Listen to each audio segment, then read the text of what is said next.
Ah, ano to? Rain or shine, Meralco. So, again, itong rain or shine, Meralco, may isang factor dito dahil ang rain or shine, ang Meralco is maraming laro. Okay, yun yung sinasabing Mamba mentality. Yung Mamba mentality kasi is repetitive task. No, repetitive task. So, pag mas marami kang laro, even yung coaching staff nila, even sa international yung EASL experience ng Meralco, yun ang nakakatulong sa kanila. Nalalaman nila yung mga kombinasyon, nalalaman nila yung mga plays na effective para sa kanila, whether in the Philippine soil or outside the Philippine soil. Yun.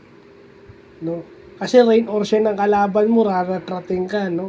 So, kaya nila tinalo ng 2 beses yung rain or shine dahil sa experience na yun. And nagkataon lang na yung rain or shine, hindi pumapasok yung pinakamatindi nilang weapon, yung 3-point shots.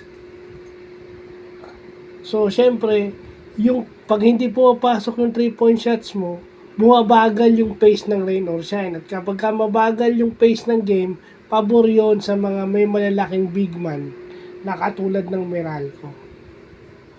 Ganun lang yung nangyari sa laro na yun. Wag na nating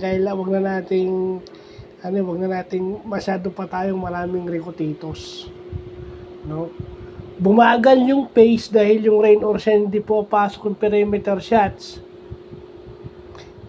Kaya ganun yung nangyari. Kasi pag pumapasok yung pace ng rain or shine, bumibilis yung pace.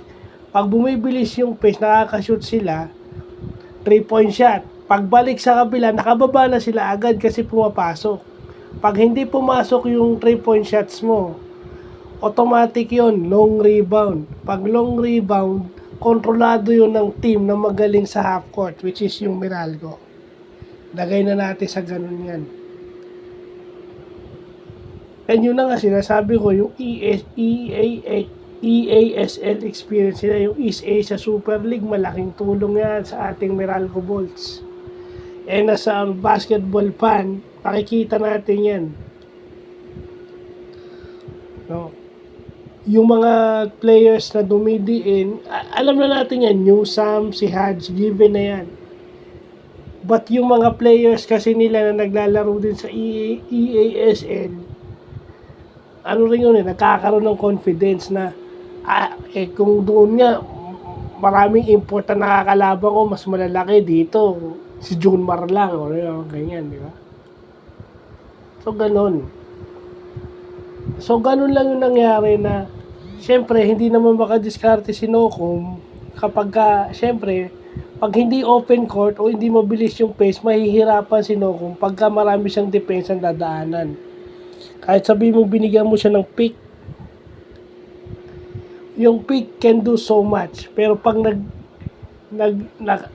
may help defense ka kagaya kay Hadj, may help defense ka katulad kay Almasan, may help defense ka katulad kay Bates,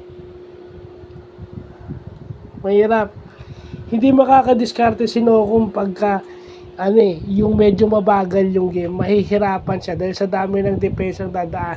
Kasi kahit gano'n siya kabilis, aabangan siya dun sa loob. Yun yung nangyayari. Kasi naiiwan naman ni Nocum, halimbawa si Nocum na lang, naiiwan niya yung kanyang primary defender. Yung health defender na lang, yun ang may problema kasi yun ang medyo mahirap tibagin. The same thing with Karakot. Kaya importante pumasok yung outside shots ng rain or shine para as much as possible kung hindi ka na kailangan pumasok sa loob masyado. Yun na yun. Kaso hindi pumapasok. Yun ang hirap pag hindi pumapasok yung perimeter shots mo, yung 3-point shot at saka yung 4-point shot. Kasi low percentage shot yun. So, yun lang po.